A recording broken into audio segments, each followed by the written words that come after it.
백현동 개발 비리와 쌍방울 대북 송금 의혹에 연루된 더불어민주당 이재명 대표의 구속영장이 기각됐습니다. 법원은 일부 혐의가 소명된다고 인정했지만 이 대표의 방어권을 보장할 필요가 있다고 밝혔습니다. 이재명 대표는 구치소를 나오면서 사법부의 현명한 판단에 감사하다며 앞으로 정치권이 상대를 죽여 없애는 전쟁이 아니라 국민의 삶을 챙기는 정치를 해야 한다고 밝혔습니다. 이 대표는 입원 중이던 서울 녹색병원으로 돌아가 회복 치료에 전념할 예정입니다. 더불어민주당은 법원이 윤석열 검찰 독재 정권의 경종을 울렸다며 사필 규정이라고 반겼습니다. 국민의힘은 법원이 이 대표 극렬 지지층에 휘둘리고 굴복한 결과라며 검찰의 영장 재청구를 촉구했습니다. 국회가 오늘 신원식 국방부 장관 후보자에 대한 인사청문회를 엽니다. 신 후보자의 과거 발언에서 야기된 극우 논란과 9.19 남북 군사합의 폐기 주장 등이 쟁점이 될 것으로 보입니다. 올해 2분기 말 가계와 기업 빚이 역대 최대를 기록했습니다. 한국은행은 주택시장 회복세에 가계 빚이 더 늘 수 있다며 금융 불안정성이 커지지 않도록 정책 대응이 필요하다고 강조했습니다. 신노조를 표방하는 조 바이든 미국 대통령이 자동차 노조 파업 현장을 찾아 피켓 시위에 동참했습니다.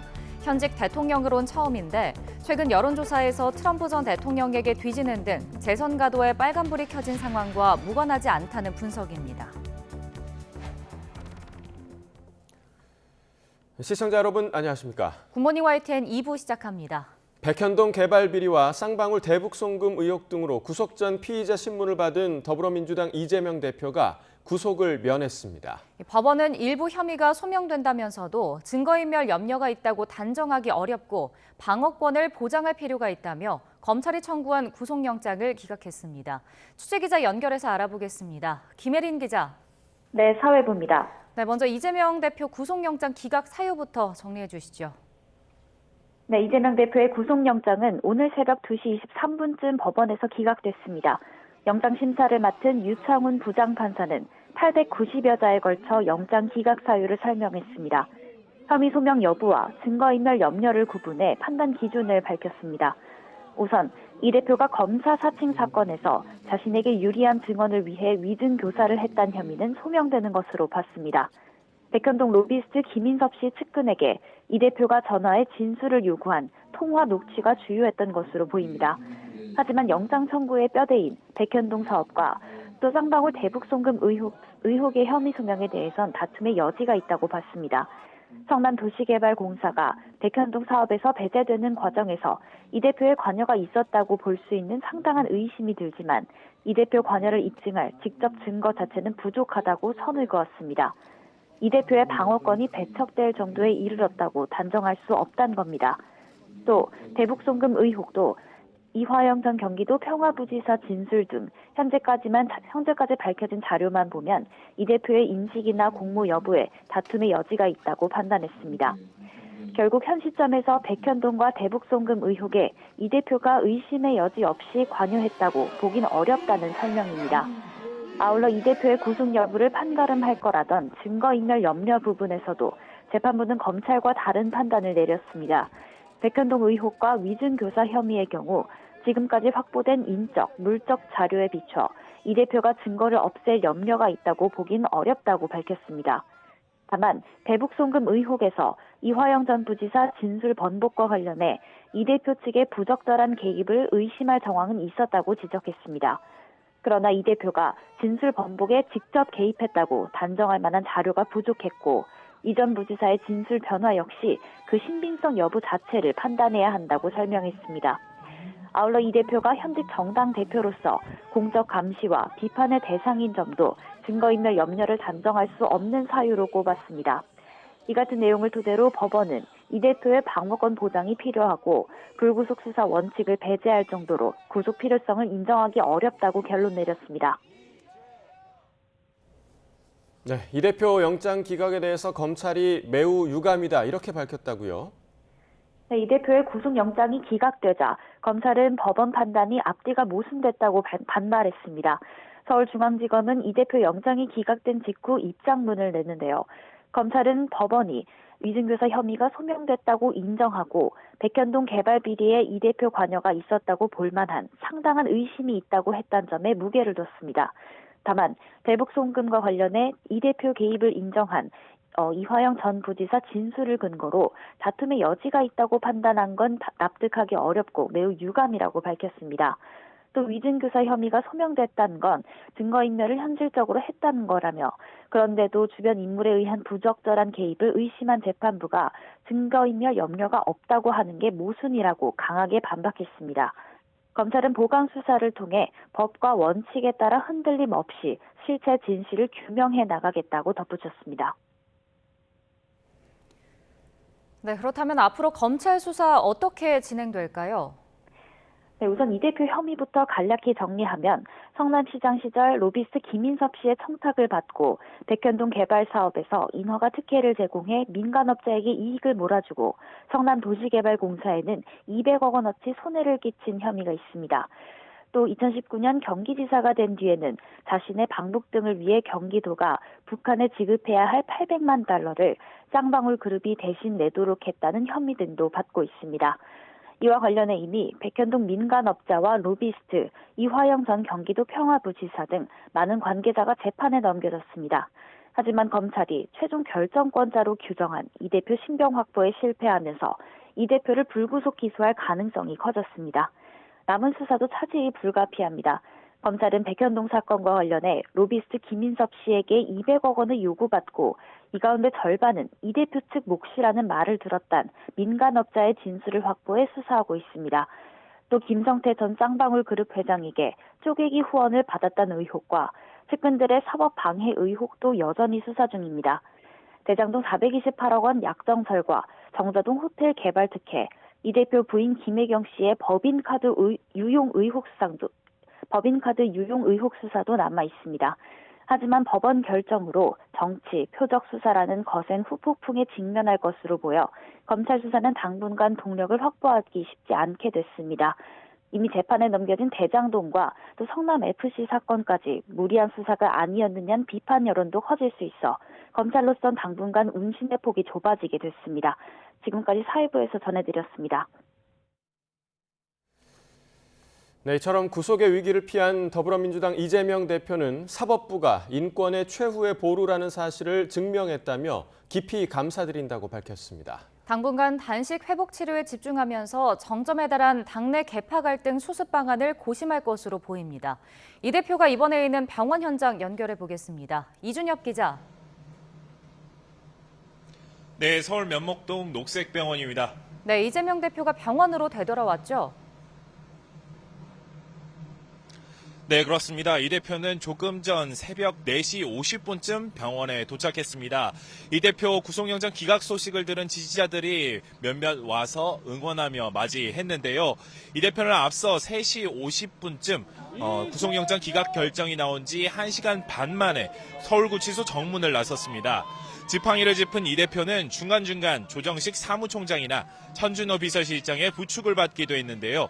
현장엔 정청래 최고위원 등 당 지도부를 포함한 민주당 의원 40여 명이 나와 있었습니다. 이 대표는 이들과 일일이 악수를 한 뒤 짤막한 입장을 밝혔습니다. 이 대표는 사법부가 인권의 최후 보루라는 사실을 명징하게 증명해줬다며 기각 결정을 내린 데 대해 깊이 감사하다고 말했습니다. 이어 여야와 정부 여당은 이제는 상대를 죽여 없애는 전쟁이 아니라 국민과 국가를 위해 누가 더 많은 역할을 제대로 할 수 있는지를 경쟁하는 진정한 의미의 정치로 되돌아가기를 바란다고 당부했습니다. 직접 들어보시겠습니다.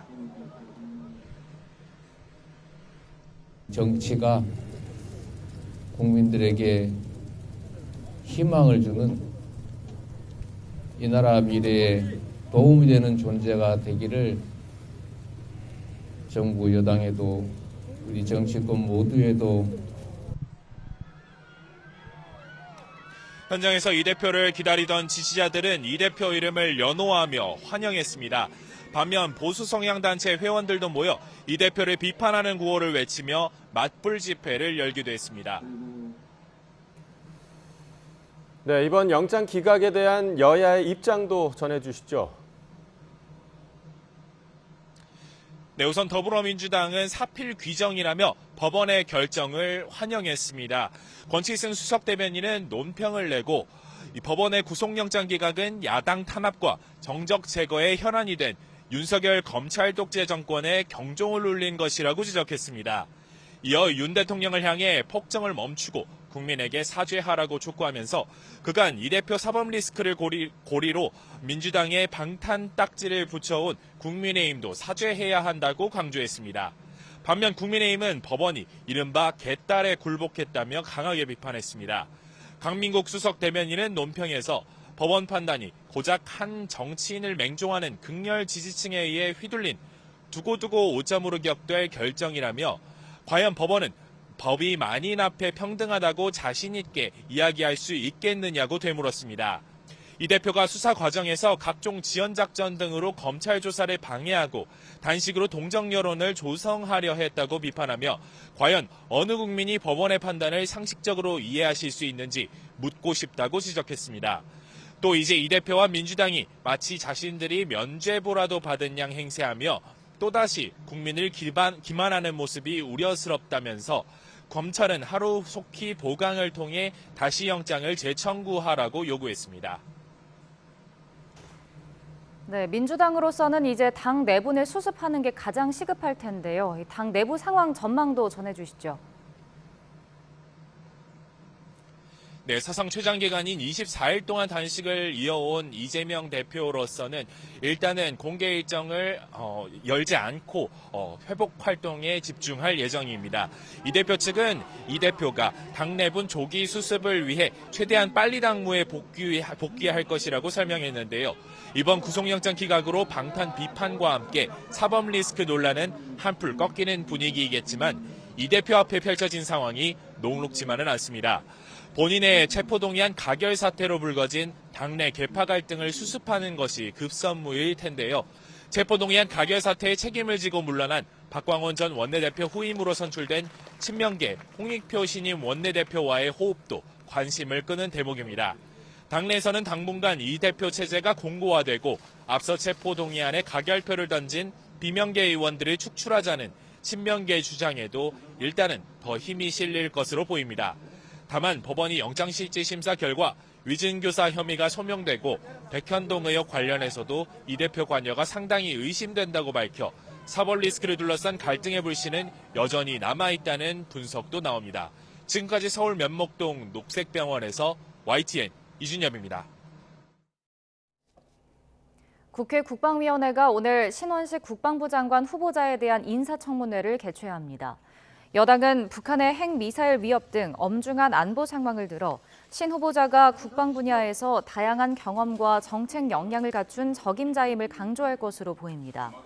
이에 맞서 야당은 5.18과 12.12 군사쿠데타, 노무현 문재인 전 대통령과 관련한 신 후보자의 과거 발언에서 야기된 극우 논란과 9.19 남북 군사합의 폐기 주장 등을 쟁점화할 것으로 예상됩니다.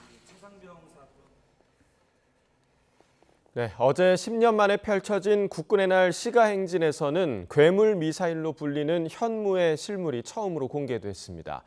북한의 탄도미사일을 요격하기 위해 개발 중인 장거리 지대공 유도미사일 LSAM도 등장했습니다. 임성재 기자가 보도합니다.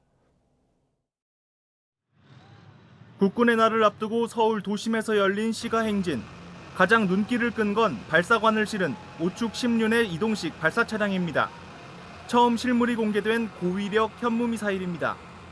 한국형 삼축 체계 가운데 대량 응징보복, KMPR의 핵심 수단으로 유사시 북한 지휘부가 은신한 지하 벙커를 단숨에 파괴하는 최적의 무기체계로 꼽힙니다. 기형적일 정도로 탄두의 중량을 늘려 일각에선 그 파괴력이 전술에게 버금갈 것이라는 관측도 나옵니다.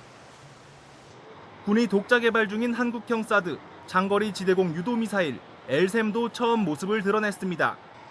북한 탄도미사일이 정점 고도를 찍은 뒤 하강할 때 고도 50에서 60km 사이에서 요격하는 역할을 맡습니다.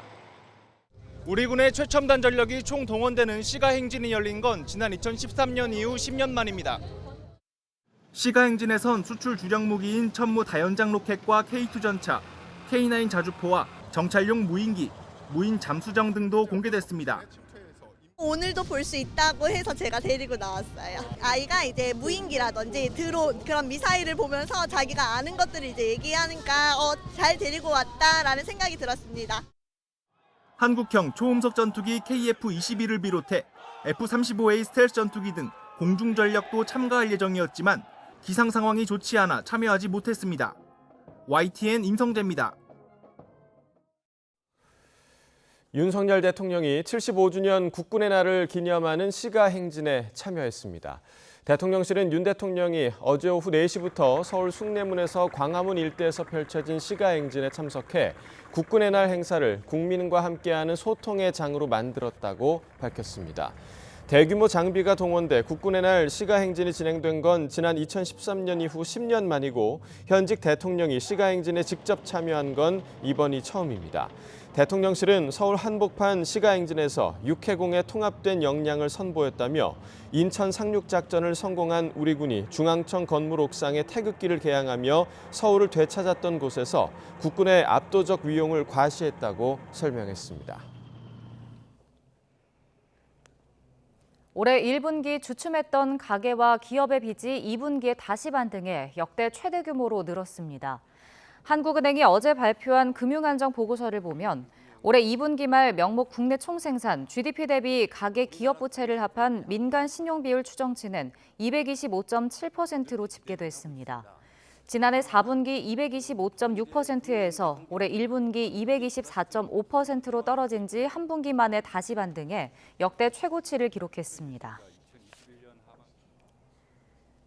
가계 빚 규모가 2년 뒤에 2천조 원을 훌쩍 넘길 수 있다는 한국은행 분석이 나왔습니다. 한국은행 금융안정 상황 보고서에서 앞으로 가계대출 수율을 추정해 본 결과 별다른 정책 대응이 없는 경우 3년 동안 가계 빚이 해마다 4에서 6% 늘어날 가능성이 있다고 밝혔습니다. 올해 2분기 가계 신용 규모가 1,862조 8천억 원인 점을 고려하면 해마다 100조 원 이상 늘어날 수 있다는 뜻입니다. 이런 추세라면 가계빚 규모는 2년 뒤에 2,092조 원, 3년 뒤에는 2,218조 원에 이를 전망입니다. YTN이 연속 보도하고 있는 LH 검단 신도시 아파트의 외벽 철근 누락 관련 마지막 순서입니다. 해당 아파트에서 외벽 철근이 70%가량 빠졌다는 YTN 보도에 대해 LH는 실제 빠진 철근의 양은 이보다 적다고 반박했습니다. 국토부가 전수조사에 나선 가운데 LH가 사태의 심각성을 축소하는 데만 급급한 것 아니냐는 지적이 나옵니다. 박정현 기자가 단독 보도합니다. LH 인천 검단 신도시 아파트 외벽에 철근 누락 사실이 드러난 뒤 지난 7월 나온 보고서입니다. 애초 필요한 철근의 양을 잘못 계산해 설계도면에 적어 넣으면서 대규모 누락 사태를 촉발한 설계업체가 작성했습니다. 철근이 빠진 6개 구간에서 수직 방향으론 110mm 간격으로, 수평 방향에선 150mm 간격으로 철근이 들어갔어야 했다고 명시됐습니다. 보고서엔 이어 원래 필요한 양보다 수직과 수평 방향으로 각각 4분의 1과 3분의 1씩만 철근이 들어갔다는 내용이 담겼습니다. 철근 누락률이 평균 잡아 70%에 달하는 셈입니다. 하지만 YTN 보도 이후 LH는 같은 설계업체가 낸 자료를 바탕으로 하면 누락된 철근 비율이 최소 17%, 넉넉히 잡아도 50% 정도라고 반박했습니다. 그런데 2달 전 보고서에서는 일정했던 철근 간격이 이번 자료에서는 제각각으로 달라졌습니다. 수직 방향에서 110mm였던 간격이 최대 450mm까지 늘어났고 수평 방향에서도 최대 280mm까지로 넓어졌습니다. 이렇게 간격이 커지면 필요한 철근의 양이 줄기 때문에 누락된 철근 비율도 자연스레 낮아질 수밖에 없습니다. LH가 사안의 심각성을 축소하려는 것 아니냐는 의혹이 제기되는 이유입니다. 신뢰성에서 상당히 문제가 되는 부분이고요. LH가 철근량의 어떤 그 비율, 이걸 좀 약간 속일 수 있는 어떤 그런 의도에서 갖다가 현재 필요 철근량을 수정했을 가능성도 좀 보여지는 그런 사항입니다. LH는 철근 간격이 늘어난 경위에 대해 설계업체를 통해 자료를 받은 거라 계산 근거를 정확히 알기는 어렵다는 입장입니다. 설계업체 역시 YTN에 여러 차례 걸친 해명 요청에 드릴 말씀이 없다는 반응으로 일관했습니다. LH 감사를 통해 진상이 규명될지 관심인 가운데 신뢰를 확보하려면 LH가 아닌 외부 기관이 조사를 맡아야 한다는 목소리도 나옵니다. 무엇보다 LH가 누락률이라는 숫자에만 집착할 게 아니라 입주 예정자들이 요구하는 전면 재시공 등도 적극적으로 검토하고 철저한 반성을 통해 재발을 방지하는 데 초점을 맞춰야 한다는 지적입니다. YTN 박정현입니다. 어제 경남 김해시에서는 맨홀 안에서 작업을 하던 20대와 30대 남성 2명이 숨진 채 발견됐습니다. 또 서울 영등포역에 있던 KTX 열차에서 연기가 나는 사고가 발생해서 수백 명이 대피하기도 했습니다. 윤성훈 기자의 보도입니다. 어제 오후 6시 반쯤 경남 김해시 진여급에서 맨홀 작업자들이 보이지 않는다는 신고가 접수됐습니다. 맨홀로 들어가 수색 작업을 벌인 소방대원들이 6m 깊이에서 20대와 30대 남성 작업자 2명이 숨져 있는 걸 발견했습니다. 경찰과 소방당국은 이들이 맨홀 오수관 유량을 조사하는 작업을 하다가 변을 당한 것으로 보고 자세한 사고 경위를 조사하고 있습니다. 연기가 뿜어져 나오는 KTX 열차 바퀴 사이로 소방관이 호스를 이용해 연신 물을 뿌립니다. 어제 오후 4시 반쯤 서울 영등포구 경부선 영등포역에 있던 KTX 열차 바퀴에서 연기가 나 30여 분 만에 꺼졌습니다. 다친 사람은 없었지만 열차에 타고 있던 360여 명이 대피해야 했습니다. 코레일이 승객 일부를 후속 열차로 환승시키면서 뒤따르던 열차 2대의 운행이 각각 10여 분씩 지연됐습니다. 소방당국은 열차 바퀴에 있는 제동장치가 과열돼 문제가 생긴 것으로 보고 정확한 원인을 조사하고 있습니다. 전남 신안군 안자도 인근 해상에선 8.5톤급 선박과 1톤짜리 선박이 충돌했습니다.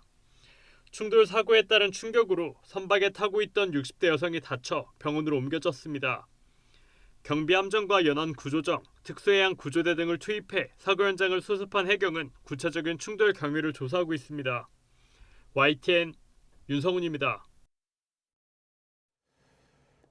친노조를 표방하는 조 바이든 미국 대통령이 현직 대통령 중에서는 처음으로 자동차 노조 파업 현장을 찾아 피켓 시위에 동참했습니다. 이런 전례 없는 행보는 최근 여론조사에서 트럼프 전 대통령에게 뒤지는 등 내년 11월 재선 가도에 빨간불이 켜진 상황과 무관치 않다는 분석입니다. 보도에 이상순 기자입니다. 전미 자동차 노조 조합원들이 미시간주 GM 부품 공장 앞에서 피켓 시위를 벌이고 있습니다. 노동쟁이 때 직원들의 출근 저지와 파업 동참을 독려하는 노동자들의 대열인 피켓 라인입니다.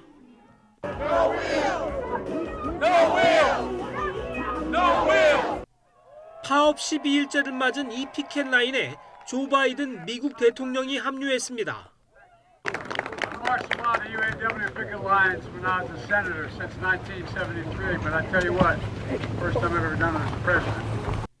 현직 대통령이 파업 현장을 찾아 시위에 동참한 건 처음인 만큼 열렬한 환영을 받았습니다.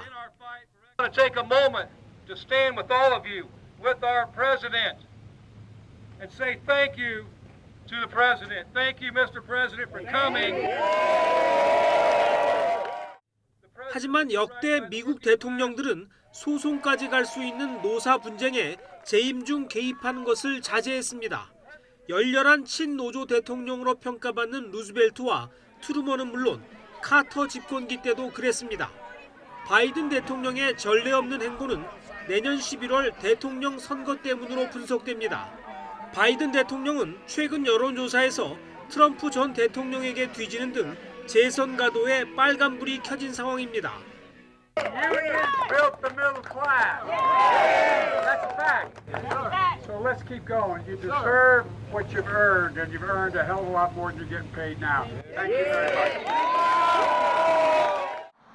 전미 자동차 노조는 포드와 GM, 스텔란티스 등 미국 3대 자동차 업체 노동자 15만 명이 가입해 있습니다. 지난 2020년에는 바이든 대통령을 지지했지만 내년 선거는 아직 지지 표명을 유보하고 있습니다. 이런 가운데 트럼프 전 대통령도 하루 시차를 두고 미시간주 디트로이트를 방문해 자동차 노동자들을 위한 집회에서 연설할 계획입니다. 정치적 숙적 관계인 바이든 대통령과 트럼프 전 대통령이 전미 자동차 노조를 상대로 구애 경쟁을 벌이고 있습니다. YTN 이상순입니다.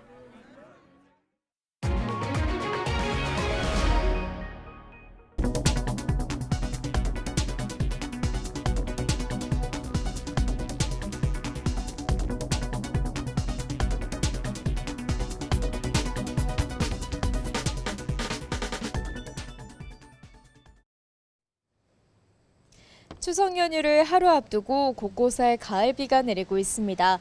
이곳 서울에도 약하게 빗방울이 떨어지고 있는데요. 이 비는 오늘 밤까지 오락가락 이어지겠습니다. 오늘 서울 한낮 기온은 25도로 어제보다 4도가량 높아 낮 동안 선선함이 감도겠습니다.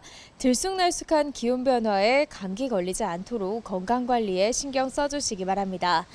자세한 레이더 화면부터 살펴보겠습니다. 현재 비구름은 주로 중부와 경북 곳곳에 분포하고 있습니다.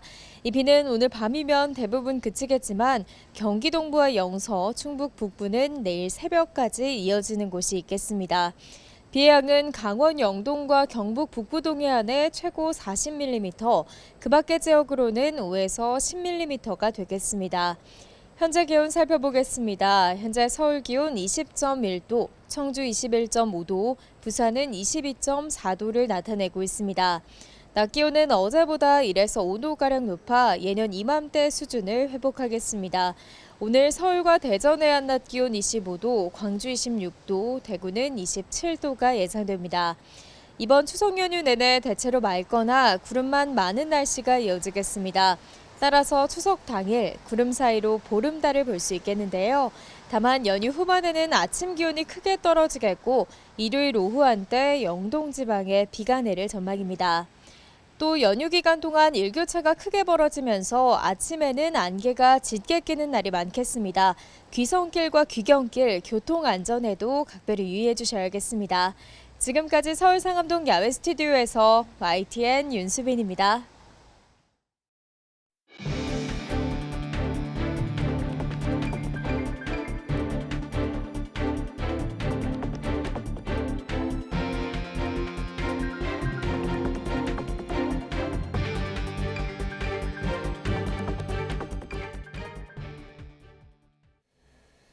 백현동 개발 비리와 쌍방울 대북 송금 의혹 등에 연루돼 구속영장 실질 심사를 받은 더불어민주당 이재명 대표가 구속을 면했습니다. 서울중앙지방법원 유창훈 영장전담 부장판사는 검찰이 청구한 이 대표의 구속영장을 기각했습니다. 유 부장판사는 먼저 이 대표의 위증교사 혐의는 소명된다고 판단했지만 백현동 개발비리 혐의는 이 대표가 관여했다는 의심이 든다면서도 직접 증거는 부족하다고 밝혔습니다. 또 쌍방울 대북 송금 의혹 역시 이 대표가 이를 인식했거나 공모했는지 등의 다툼의 여지가 있다며 혐의가 소명됐다고 판단하지 않았습니다. 이어 백현동 사건과 위증교사 혐의에서 증거인멸 염려가 있다고 보기는 어렵다고 설명했습니다. 서울구치소를 나온 이재명 대표는 인권의 최후 보루란 사실을 증명해줬다며 재판부에 감사 인사를 전했습니다. 직접 들어보겠습니다.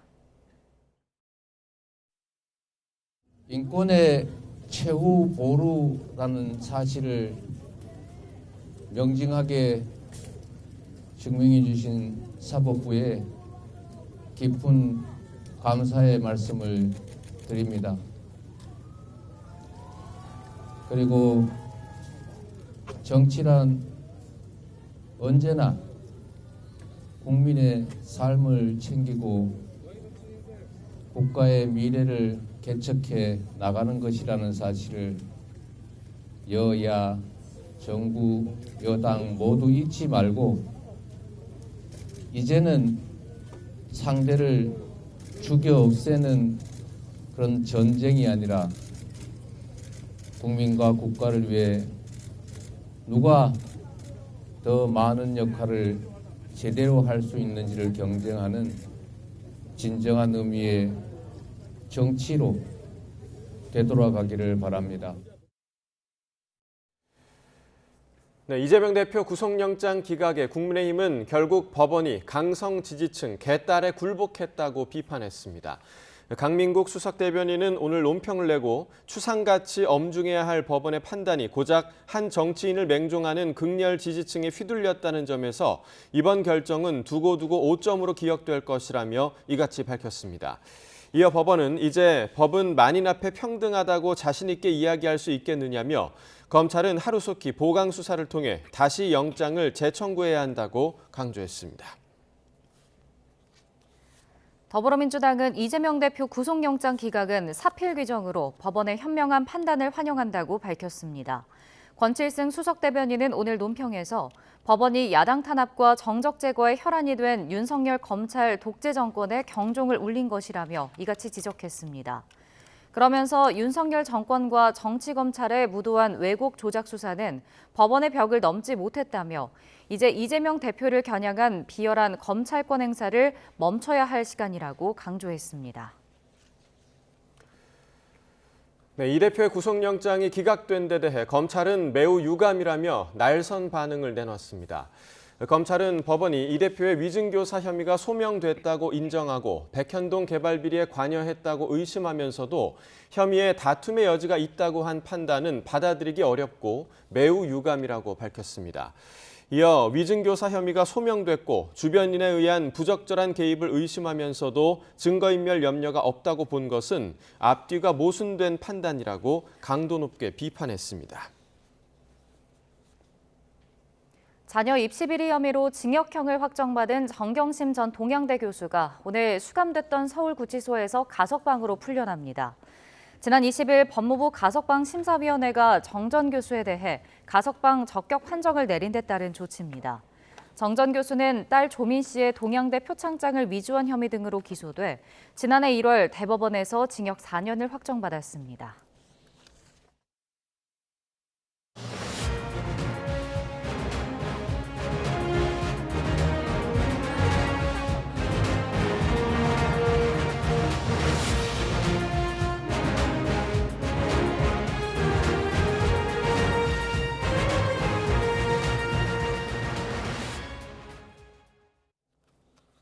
네, 어제 10년 만에 국군의 날 시가 행진이 펼쳐졌죠. 어제 행진에서는 괴물 미사일로 불리는 현무의 실물이 처음으로 공개됐습니다. 윤석열 대통령은 기념식에 참석해 북한이 핵을 사용한다면 북한 정권을 종식하겠다고 밝혔습니다. 강한 군대만이 진정한 평화를 보장한다며 압도적 힘의 필요성을 강조했습니다. 직접 들어보겠습니다. 우리 군은 실전적인 전투 역량과 확고한 대비 태세를 바탕으로 북한이 도발해 올 경우 즉각 응징할 것입니다. 북한이 핵을 사용할 경우 한미 동맹의 압도적 대응을 통해 북한 정권을 종식시킬 것입니다. 우리 국민은 북한의 공산 세력, 그 추종 세력의 가짜 평화 속임수에 결코 현혹되지 않을 것입니다. 우리는 역사를 통해 강한 군대만이 진정한 평화를 보장한다는 것을 잘 알고 있습니다. 저는 국군 통수권자로서 적에게는 두려움을, 국민에게는 믿음을 주는 강한 군대를 만들기 위해 최선을 다할 것입니다. 김성 유엔 주재 북한 대사가 한반도의 핵전쟁 위기가 고조됐다며 자위력을 강화하겠다고 밝혔습니다. 김 대사는 미국 뉴욕 유엔 본부에서 열린 유엔 총회 일반 토의 연설에서 조선반도는 언제 핵전쟁이 터질지 모르는 일촉즉발의 위기에 처했다며 국가 자주권과 안전 수호를 위한 공화국의 결심은 절대 불변하다고 말했습니다. 특히 미국과 대한민국이 북한 정권 종말과 같은 히스테리적 대결 망언을 떠들며 합동 군사연습을 연이어 실시했다며 미일 한 삼각 군사동맹 체제로 동북아 지역의 신냉전 구도가 들어서게 됐다고 주장했습니다.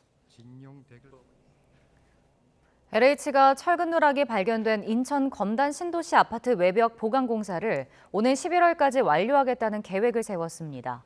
하지만 계속되는 철근 누락 사태, 입주 예정자들의 불안이 커지자 국토교통부는 LH가 시공 중인 아파트 설계 오류를 일제히 긴급 점검하라고 지시했습니다. 보도에 윤혜리 기자입니다. LH가 시공 중인 인천 검단 신도시 아파트에서 또다시 철근 누락이 발견되자 국토교통부가 긴급 점검 회의를 열었습니다. LH는 이번 철근 누락이 잘못된 구조 설계 때문이라고 설명했습니다. 철근이 빠진 구간은 전체 13개 동 가운데 4개 동으로 지하 외벽 전체의 3%에 불과하다고 해명했습니다. LH는 이런 이유로 전면 재시공 대신 보강공사를 택했습니다. 보강공사 완료 시에는 누락 부위의 철근 설계량 대비 144%에서 최대 281%의 수준으로 철근이 보강되어 충분히 안전성이 확보되는 공법입니다. 오는 11월 말까지 철근이 빠진 부위에 콘크리트나 철판을 덧대는 증타 보강 공사를 진행한 뒤 정밀 안전 점검을 하겠다는 계획입니다. 하지만 또다시 불거진 철근 누락 사태에 입주 예정자들은 불안할 수밖에 없습니다. 국토부는 LH가 시공 중인 모든 공사 현장에 대해 설계 오류가 없는지 긴급 점검하라고 지시했습니다. 정밀 안전 진단을 하기 전에 골조 등 시공 과정에 있는 공공주택들에 대해서 일제 점검을 해주시기 바랍니다. 신뢰성 확보를 위해 LH의 셀프 점검이 아닌 국토안전관리원의 현장 점검이 이뤄질 예정입니다. LH는 골조 공사 단계에서 진행되는 정기 안전점검 횟수를 기존 3회에서 최대 2회 더 늘리고 입주 예정자들과도 소통을 강화하겠다고 밝혔습니다. 또 오는 10월 발표 예정인 LH 혁신안에 설계와 시공 단계 부실을 막을 검증단을 신설하겠다는 계획입니다. YTN 윤혜리입니다. 한 교육부 간부가 겸직 허가도 안 받고 전국에서 40채 넘게 아파트와 빌라를 사서 임대업을 하다가 감사원 감사에 걸렸습니다. 감사원이 공개한 교육부 정기감사 보고서를 보면 교육부 과장급 간부 A씨는 2012년부터 최근까지 무자본 갭 투자를 해왔습니다. 매매와 전세 계약을 동시에 체결한 뒤 보증금으로 다른 주택을 사는 방식으로 집을 늘려나갔습니다. 서울과 경기, 강원도, 춘천 등에 산 아파트와 빌라는 모두 49채에 달하며 전세 보증금을 합치면 136억 원이 넘는 것으로 드러났습니다. 돌려막기를 하면서 주택 6채는 전세금을 못 돌려줬고 보증금 사고 금액은 17억 원에 달한다고 감사원이 밝혔습니다. 대전 동부경찰서가 전국을 돌며 귀금속을 훔친 40대 여성 A씨를 구속 상태에서 검찰에 넘겼다고 밝혔습니다. A씨는 지난 4월 말부터 4개월에 걸쳐 서울, 부산, 대전 등 전국 각지에 있는 금은방과 마트 45곳에서 6천여만 원어치 귀금속을 훔친 혐의를 받습니다. 경찰 조사 결과 A씨는 업주가 다른 곳에 시선이 팔린 사이 귀금속을 슬쩍 챙겨 나오는 방식으로 범행했고 일부 업체는 절도를 당한 사실 자체를 몰랐던 것으로 드러났습니다.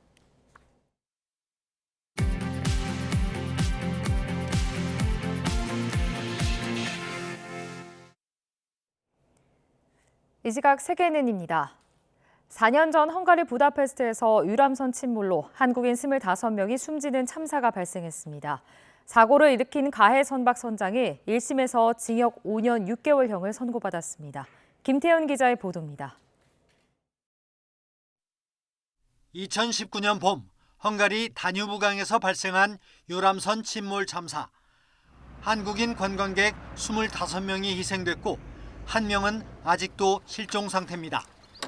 헝가리 법원은 수상교통법을 위반한 크루즈선 선장 유리 카플린스키에 대한 1심 재판에서 징역 5년 6개월형을 선고했습니다.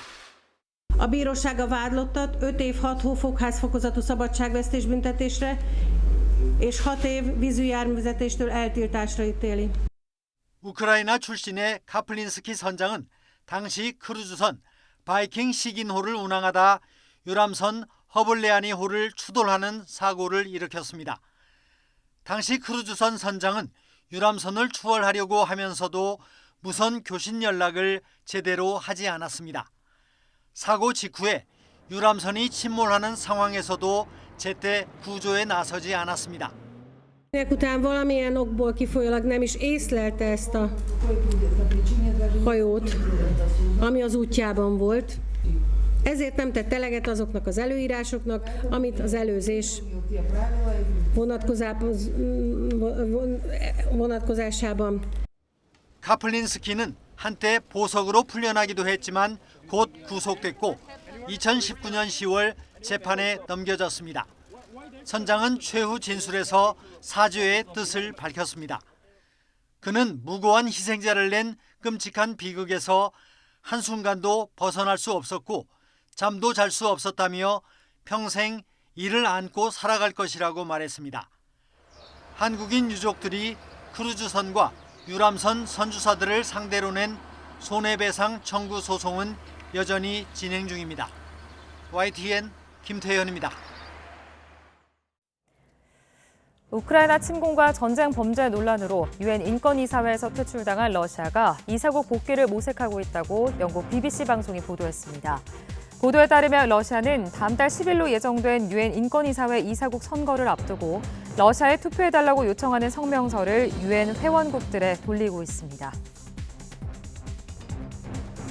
미국 역대 대통령 가운데 가장 친노조 성향을 자처하는 조 바이든 대통령이 현직 대통령으로는 처음으로 노조 파업 현장을 직접 찾아 시위에 동참했습니다.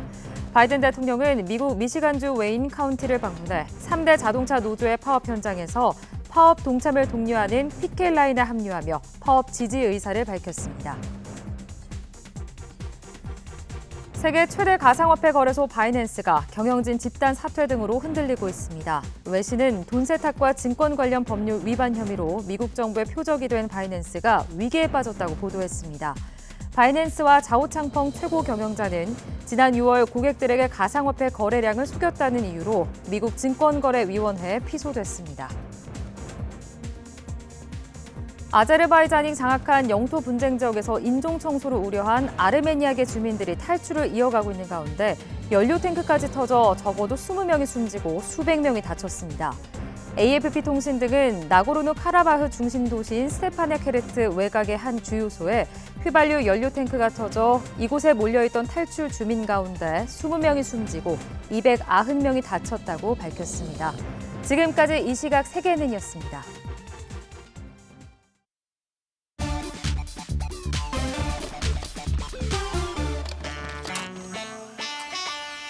전체 관람가. 좋잖아요. 집에 간다는 게. 엄마가 만들어준 맛있는 음식 먼저 먹고 싶어요. 근데 얼마나 걸릴지 몰라 걱정이 돼요. 근데 이게 이제 지금 한 12시간 이상 걸렸습니다, 지금.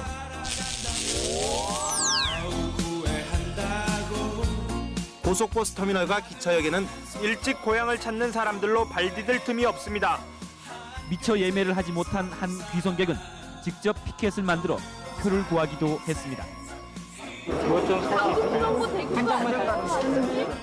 좌석표를 구하지 못한 사람들, 열차 난간에 기대섰지만 그리 불편하지만은 않습니다. 짜증나시죠? 예, 짜증나요. 예, 죽겠어요. 선물과 제습거리 등을 아직 준비하지 못한 사람들은 남대문 시장 등을 찾아 차례 준비도 서둘렀습니다. 한가위의 풍요로움은 넘쳐납니다. 엄마의 손을 잡고 나선 꼬마도 추석 한가위는 신나고 즐거운 명절입니다. 손녀딸 뭘 좀 사줄까 하고 선물 사러 나왔어요. 아버님 위해서는 셔츠를 준비하고 어머님께는 양산을 준비했습니다. 고향 내려가기 전 고궁을 찾은 가족들은 신명나는 민속놀이로 시간 가는 줄 몰랐습니다. 널뛰기 하고 하다 쏘는 거 하고 그랬어요. 추석은 어른아이 할 것 없이 즐거운 명절입니다. 올 추석엔 얼마나 오래 걸릴지 모르지만 엄마가 기다리는 고향에 가니까 좋죠. 날아갈 것 같습니다. 조금만 기다리십시오. 곧 내려갑니다. 할머니 먹고 싶어요. 빨리 갈게요.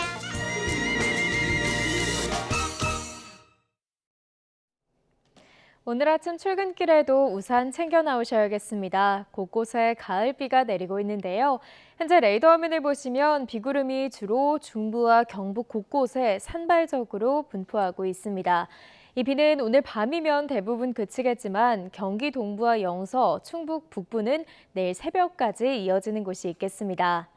비의 양은 영동과 경북 북부 동해안에 최고 40mm, 그 밖의 지역으로는 5에서 10mm가 되겠습니다. 현재 기온 살펴보겠습니다. 현재 서울 기온 20.1도, 청주 21.5도, 부산은 22.4도를 나타내고 있습니다. 낮 기온은 어제보다 1에서 5도가량 높아 예년 이맘때 수준을 회복하겠습니다. 오늘 서울 한낮 기온 25도, 대전도 25도, 광주 26도, 대구는 27도가 예상됩니다. 이번 추석 연휴 내내 대체로 맑거나 구름만 많은 날씨가 이어지겠습니다. 따라서 추석 당일 구름 사이로 보름달을 볼 수 있겠는데요. 다만 아침에는 안개가 짙게 끼는 날이 많겠습니다. 귀성길과 귀경길, 교통안전에 각별히 유의해 주시기 바랍니다. 지금까지 날씨 정보였습니다. 굿모닝 YTN 2부 마칩니다. 잠시 후 6시 50분 3부에서 뵙겠습니다.